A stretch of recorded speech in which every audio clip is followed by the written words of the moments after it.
Sir, global mood माहौल थोड़ा बिगड़ा है, बट वैसे कुछ ज्यादा असर नहीं है। डाउ फ्यूचर्स सुबह हमने देखा 100-125 अंकों की तेजी का था, तो तब से अब तक देखे तो ऑफकोर्स वो सारी बढ़त गवा दी है, एकदम सपाट ट्रेड कर रहा है। नैस्डैक फ्यूचर्स पर दबाव आ रहा है और जो यूएस की बॉन्ड यील्ड है वो फिर 14 महीने की ऊंचाई पर है और 1.7 के पार 10 ईयर की उनकी बॉन्ड यील्ड जाती हुई दिखी है, तो वहां से दबाव जरूर आते हुए दिख रहा है। हम देखते हैं जब जब ये बॉन्ड यील्ड में बड़ी मूव आती है, बाजार पर दबाव बढ़ता है और एग्जैक्टली वैसा ही हो रहा है। यूरोप के बाजार एकदम सपाट हैं, जर्मनी एक्चुअली ½ % ऊपर है, बाकी यूरोप में थोड़ा मिला जुला कारोबार आपको आते हुए दिख रहा है। और एशिया में तो अच्छी तेजी रही है, बिग वाली एशिया के बंद होने के बाद ही शुरू हुई, तो एशिया पर तो इसका इम्पैक्ट नहीं रहा। बताएं सर, क्या करें? देखिए, ग्लोबल मार्केट्स को तो देखने का और उससे कोई संकेत लेने का मतलब ही नहीं, क्योंकि देखिए अगर यही हमारे बाजार मजबूत होते तो हम क्या करते हैं, हम बॉन्ड यील्ड को नज़रअंदाज कर देते हैं। ये 1.72 हो गया ना, वो तो अमेरिका का, हमारे क्या लेन देना है। हम तो डाउ फ्यूचर्स हरे निशान में तो तेजी कर लेंगे। अब कमज़ोर है तो हम डाउ फ्यूचर्स को नज़रअंदाज करके बॉन्ड यील्ड को देखेंगे। बट हकीकत बात है कि अगर बॉन्ड यील्ड की वजह से ही बाजार गिरने, तो पहले डाउ फ्यूचर तो गिरे, पहले यूरोप तो गिरे, वो तो गिर नहीं रहे। तो बात यह है कि समस्या हमारी अपनी है, बाहर कुछ नहीं है। तो बाहर झांकने के बजाय भीतर ही झांकते हैं, और भीतर समस्या ये है कि एफआईएस की बिकवाली चल रही है। 5-7 दिन हो गए लगातार वो हर ऊपर के लेवल पर बेच रहे हैं। बस फर्क ये है कि कहीं बीच में एक आध दिन आकर खरीद लेते हैं या एक आध दिन हाथ रोकते हैं, तो लगता है कि अरे ठीक हो रहा है, लेकिन वैसा कुछ ठीक हो नहीं रहा। तो अब सिंपल ये कि जब तक ये बिकवाली के फिगर आपके बंद ना हो, खरीदारी में ना बदले, तब तक रिस्क और समस्या तो है ही कि आप जब भी ग्लोबल मार्केट्स के दम पर ऊपर खुलेंगे।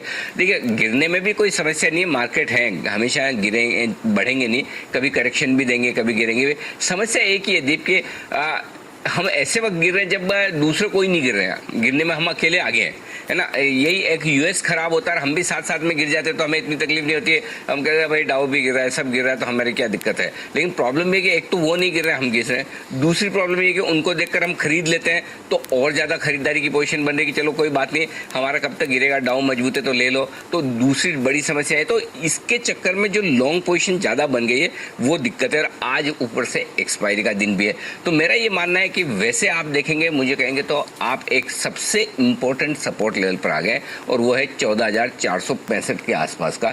26 फरवरी को हमने 14,467 का लो बनाया था इंट्राडे के दौरान, और 14,529 की क्लोजिंग आई थी उस दिन। तो इसीलिए मैं 14,475 14,525 की रेंज को आपको स्ट्रांगली कह रहा हूं कि ये आखिरी सपोर्ट जोन है बुल्स के लिए, और मुझे लगता है ये होल्ड होना चाहिए, इसके नीचे नहीं जाएंगे। क्योंकि वहां से 26 फरवरी के जो आपने 15,431 का लाइफ टाइम हाई बनाकर वहां तक करेक्शन दिया, वहां से करेक्शन पूरा करके 15,333 वापस आए आप, तो आपके करेक्शन पूरा खत्म करने की या कम से कम करेक्शन में रुकने की सबसे बढ़िया जगह जो है वहां पर आप आ गए हैं। तो अब आपको करना है ये कि इस लेवल पे पहली चीज तो है कि शॉर्ट नहीं करना है। दूसरी चीज, अगर आप शॉर्ट है तो आप काट सकते हैं, और थोड़ा बहुत लॉन्ग करना चाहें तो कर भी लीजिए एक बाउंस बैक के लिए, और वो नहीं करना चाहें ना कर सकते हैं, तो जब उछाल आए तो आप अपनी तेजी की पोजीशन को हल्का कीजिए। अब जरूरी नहीं कि कोई लेवल ना टूटे, तो 14,475 14,525 जिसको मैं बहुत मजबूत सपोर्ट मान रहा हूँ, अगर ये किसी वजह से आप लेते हैं, खरीदारी करते हैं, तो अगर रिस्क डिसिप्लिन के तौर पर 14,425 का स्टॉप लॉस रख लीजिए। बस सिंपल 50 पॉइंट नीचे 14,425 का स्टॉप लॉस रख लीजिए। अदरवाइज इस लेवल को आखिरी सपोर्ट के तौर पर आप मान कर चलिए, ये आपके लिए पॉइंट नंबर 1। अब ऊपर कितना जा सकते हैं, डेटा के हिसाब से आप देखेंगे तो 14,700 पार करने में पसीना आएगा। 14,700 के पुट पर 29 लाख शेयर आज की एक्सपायरी वाले हैं, जिसमें से 23 लाख शेयर आज ही जुड़े हैं, तो ये ऑलरेडी रिस्क पर हैं। माफ कीजिएगा, सॉरी मैंने कॉल्स देख लिया। 14,700 के पुट पर 17 लाख शेयर है, 14,700 के कॉल्स पर 23 लाख शेयर है। तो जैसे आप ऊपर आएंगे तो अब आपके लिए सबसे पहले रुकावट की जगह जो बन गई थी वो है 14,700 14,750। इस लेवल को पार करेंगे तो ही आप में हल्की सी मजबूती का संकेत आएगा, या कमजोरी खत्म होने का पहला संकेत तब मिलेगा जब आप 14,700 14,750 को पार करें। जब तक इसके नीचे हैं तब तक आप कमजोर हैं ही और भी रहेंगे। लेकिन तो ब्रॉड रेंज नोट कर लीजिए, नीचे 14,475 14,525, ऊपर 14,700 14,750। क्लियर है। अब आइए बैंक निफ्टी। बैंक निफ्टी आपको याद होगा कल मैं यही बोला था कि 34,000 के नीचे कोई लेवल ही नहीं है, सीधा 33,600 है, और आज का लो आप देख लीजिए 33,597। आज हमने लोएस्ट रेंज जो बैंक निफ्टी की एग्जैक्टली आज 33,600 पर लो बनाया। बैंक निफ्टी के लिए जो सबसे इंपॉर्टेंट लेवल अब बचा है 33,100 33,300।